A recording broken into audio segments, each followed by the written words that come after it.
Hi there. Today we're going to learn how to do a proper circle check of your vehicle.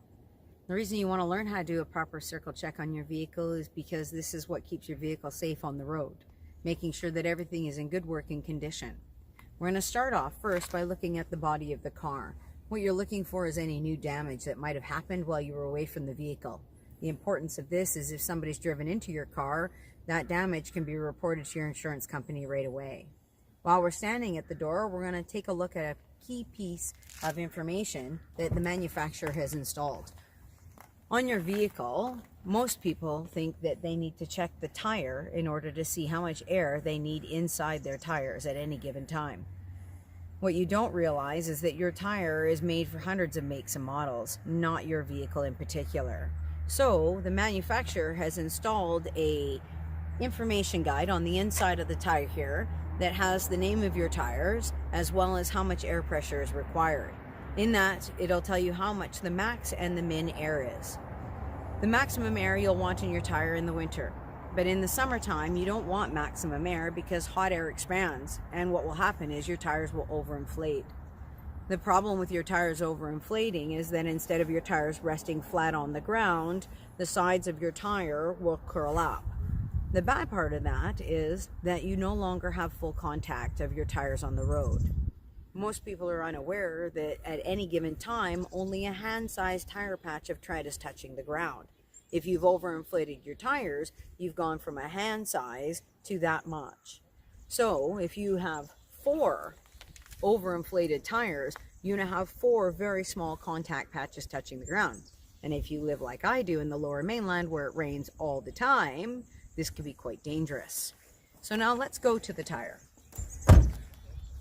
When it comes to the tire, you not only want to check your air pressure with a tire gauge, but you also want to check the sidewall of the tire to make sure that there's no damage, and you want to check the tire tread. You can check the tire tread by using any coin, and you're just going to run the coin through the center of the treads. Every few inches, you'll find a thing called a wear bar. It's almost like a little speed bump in the groove of the tire. That speed bump is going to tell you that your tires need to be replaced if your tread and the speed bump are pretty close to being level. The other thing you want to check is your lug nuts to make sure that they are secure and all of them are there if you're able to. We move along to the back of our vehicle. We're checking the taillights to make sure that they're secure, no damage, and we're checking that our license plate is there and valid.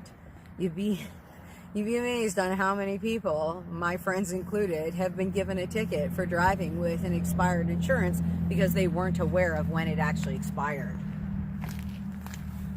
Again, we come along and we look down the side of our vehicle. We're looking for any damage to the vehicle itself, making sure our mirror is attached and that everything is secure.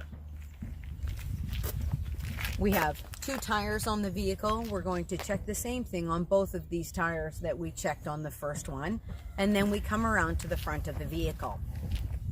With the front of the vehicle, we want to make sure that the windshield is clean and not damaged. We want to make sure that our headlights are clean and undamaged, and again that we have a front license plate.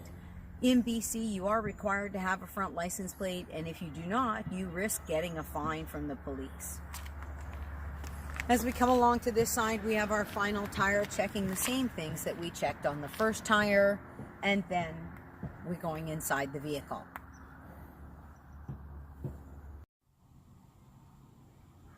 So now we're going inside our car to check our lights. This is our final checks for our pre-circle check. So we've started the car. We're going to turn our headlights on and our left signal. We're going to start first with our left signal on our side mirror. We see it's working. We're going to walk this direction because that way we face traffic. If we're parked on the side of the road, it gives us the ability to have eye-to-eye contact with the oncoming cars. I notice here that my tail light and my left signal are working. You'll also have a license plate light that you can check. And we have a running light here on the right.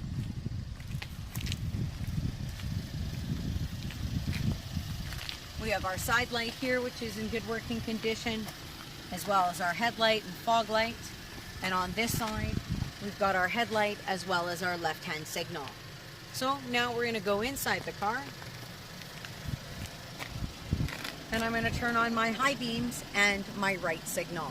Again, walking towards the back of the vehicle. Our tail light is working on this side. We have our right signal and our tail light on this side, which is also working.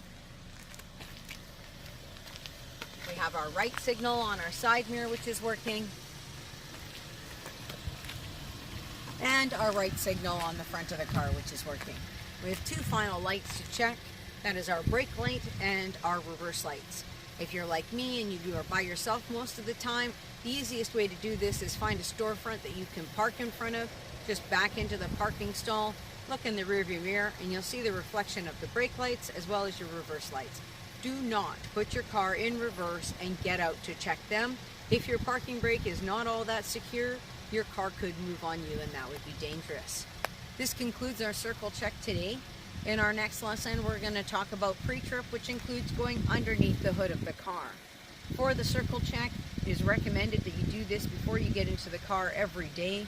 And if you are having a hard time with time management, bare minimum is once a week. Drive safe and have a great day.